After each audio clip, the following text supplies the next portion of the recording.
Welcome to another Seidokan Saturday. So, a lot to unpack today. This one's going to be a little longer. It's about blocks. First, there's no such thing as a block in karate. We call them blocks because when Okinawan karate went to Japan, Japan categorized techniques, began to put names on things, and so we're kind of stuck with the terminology that they gave us as they did their categorization. So, no blocks. Number two, there are a lot of new self-defense systems, and you'll see them in your Facebook feed and in magazines. New Navy SEAL trained this, and mixed martial artist guy does this, and they'll say, oh, there's no blocks, but make sure you cover it this way or bring your hands on your head this way. Well, they're blocking. A block is something that stops you from getting hit or that stops something coming at you. I blocked you, okay? In football, we block to keep the defender from getting to the quarterback or the runner or whomever. So, there are no blocks, but we call them blocks because that's what Japan did when we gave them names. So what are they? Well, in old Okinawa, they would say simply move like this. They would demonstrate a move and say, so this, aso, or whatever the Okinawan terminology was. To the point that even some students came back, military would come back from Okinawa, oh, I learned the super secret technique. It's called and they'd use the Japanese terminology, like this technique. When all they were really saying was put your arm in this position, move this particular way, and they called it like this. So they didn't have a name for it, it was just that's how you move your hand. In Goju-ryu, for example, the first block I'm going to teach you, they have at least two different versions, if not more. When we put a name on something, call it a block, we homogenize it, it becomes the same, and it looks the same in every circumstance. But in Goju-ryu, for example, and you can look up Higaona's instruction on this, they have one kata where they'll perform the block coming out with a slight pull back. So they'll receive, which is really what uke in our terminology means, to receive. So they'll receive the technique. Then there's a second version where the hand goes forward. And you can see that would probably be more of a forward back fist, known as a riken or uraken. Okay? So moving the hand in a particular fashion can be used for a variety of different purposes. I can grab your hand and it can become a wrist lock. I can move my arm forward and it becomes a strike. Okay? Or I can move it forward and pull in a little, and I'm receiving and encouraging your blow to come toward me, but offline where it can't hit me. So there are no blocks, but there are blocks. The blocks are called receiving, even though we translate it as blocks. The actual terminology is to receive, and in the case of this one, to sweep, a low sweep. So the terminology and the function and all of that sort of gets conflated. I'm going to use the term blocks just to simplify the matter because that's how they've been categorized. But understand that there's not a one-size-fits-all method of performing these movements. And hopefully if your teacher is astute and paying attention, they'll know when to do which. And I'll show you one example as we go. Also, fair warning, this is going to be longer than a 5-minute video because I want to cover all of the 8 basic blocks. What we call in Kempo, the 8-point blocking system. So that's what I want to try and cover today. All right, so number 1, when I first learned them, they were single-handed movements. Later, we added in Kempo a strike after the movement. In Okinawan karate, they're all incorporated into one. And so these blocks, so-called, actually encompass a variety of applications and can be a whole fighting system in and of itself. We're going to start with the uchi uke. Now some styles call this soto because I'm moving out. Soto means out, but uchi means in. So I'm using the inward portion of my forearm to block outward. You can choose to call it whichever. I call it ude uchi uke, which means inside arm block, just to distinguish. But uchi uke for short. We extend the opposing hand forward. We bring the blocking or the to-be blocking arm under the triceps toward the armpit. We pull back and go forward at the same time. So my hand's moving forward and out here and back this way. Pulling back and twist at the end. Extend again, bring the arm under the triceps toward the armpit, pulling through, make sure my hands cross here, there's an application for that. Then returning the hikite and finishing with the twist out. We never block further out than our body rectangle, okay? So I only need to protect or receive just outside of my line. If somebody's punching me and I jump way over here, I've overreacted, I'm out of position. If, on the other hand, somebody's punching and I simply slip it, now I'm in position and I'm closer in. Same thing with our blocks. So we stay close. A lot of this is related to the elbow. Okay? So the first block, ude uchi uke, or in the 8-point, we'd call these blocks number 1 and 2. Under the arm, pull to the hikite, twist and out, stopping with the elbow 1 fist away from the ribs, arm at about 90 degrees. The hand here is about shoulder to chin height. Okay? In Wado-Ru, they'll block higher with the arm up. In Ishin-Ru, they'll block with the outside, the back of the arm instead of the bone portion.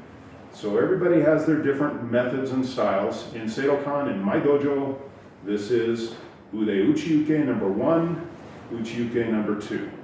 Soto uke, extend the hand again, and this is sort of it can be used as a distance gauge, or he can grab me, or I can grab him, so that I'm pulling. The other arm comes up with my thumb downward, my elbow up and back, pulling in and through, and again stopping right in front of my opposite shoulder with my elbow close to the body, about 1 fist away.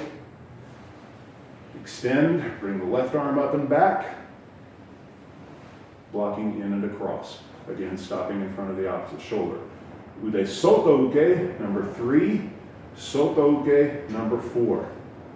Number 5, age uke. So we bring the hand overhead like I'm getting the sun out of my eyes, or I could be pushing the guy's chin up and face, or I could be hitting him under the nose, or any number of things. Bring the other arm up through, the arms cross in the middle, protecting my center line. You can see this comes up like an uppercut punch, pulling back again to the hikite position, and twist forward and out. In this block, my biceps is 1 fist distance from my cheek. My elbow is closer to me than my fist. So I don't want to block with my arm here. I don't want to simply lift my elbow. That's easy to stop. It's a very weak movement. I want to punch up, twist and press forward and out, so my arm creates a slanted roof over my head and is forward toward my opponent. If you take this forearm bone here, take your ulna, and place it right under a guy's jawbone and up, that's the perfect angle. In football, that would be a forearm shiver coming out of my block position up and under the helmet. Okay?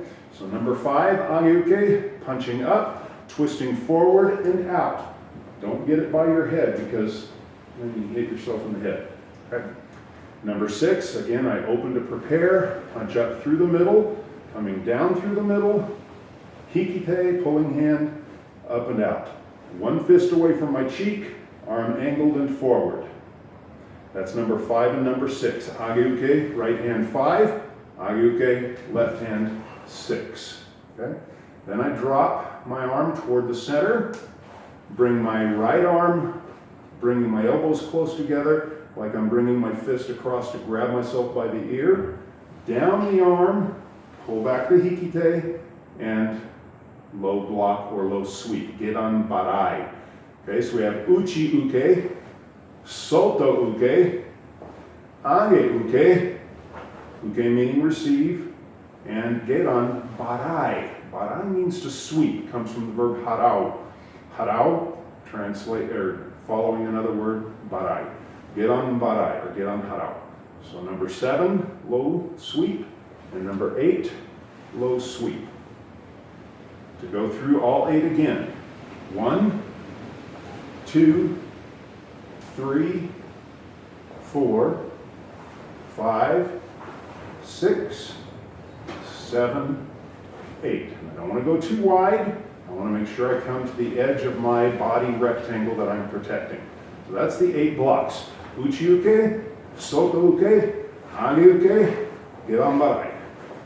Okay? Nice and relaxed, going through the arm movements. Now, there was an MMA fighter working with a wrestler, and he would reach out and get the wrestler by the wrist, and the wrestler would scrape his wrist, scrape the grab off his wrist, and pull his hand back. And then he did it again. He grabbed him and scrape it off and pull it back. And the MMA fighter said, "What are you doing?" He said, "Well, I'm scraping your grab off my wrist." And grabbing the wrist control is a very important thing in wrestling. And he was scraping it off. Sweeping, get on barai to sweep, sweeping his hand off. Why was he pulling his fist here instead of just pulling it out randomly in some other direction? Because when you pull in this direction, posterior extension of the elbow is a function of my latissimus. It also engages the rhomboids and the mid-trapezius. That gives me strength. If you want to try this, go to a T-bar row or a seated row machine and grab the handles wide and pull, and then grab the handles close and pull with your elbows toward your body. Feel which one's stronger. This uses a lot of rear deltoid, which is a tiny little muscle on the back of my shoulder. This uses my latissimus, which is the big wide cobra on the bodybuilder, the big wide back, and my middle muscles, the rhomboids of the back. So the hikite, pulling away, or if I'm grabbing someone, pulling them toward me, is a much stronger position than trying to pull outward. It's not a wasted motion. Hidden within all of this, wrist escapes, we have elbow breaks, we have a hidden hammer strike to the jaw as we grab and pull him in and hit him in the side of the head. We have, again, wrist escapes or a back fist. Now, going back to my original, just one example of the uchiuke. In our Seidokan Kata, which we will learn down the road, we have the blocking motion. I'm receiving his punch. So this one can come out and back a little bit. Then we counter strike with our gyakuzuki from our punch video before. Then we do another, what looks like uchiuke. But this one goes forward and not back. I receive his attack, I hit him, and then I immediately hit him again. So this one, even though it looks like a block, is actually going forward. This could also be, if somebody had grabbed me, I can pull his wrist off, and there's a wrist lock, pulling his wrist off and away. So there are a lot of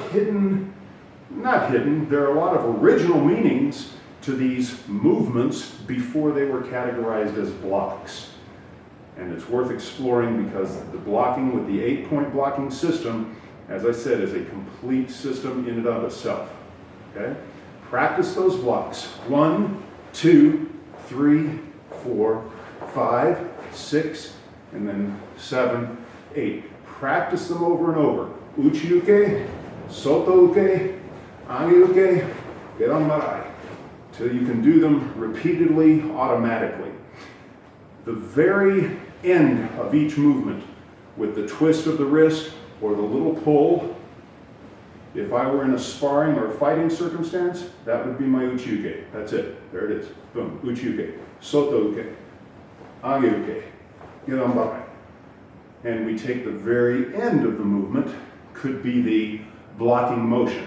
But everything else is grab, pull, escape, strike, and a variety of other applications. Thanks for joining another Seidokan Saturday. Keep practicing.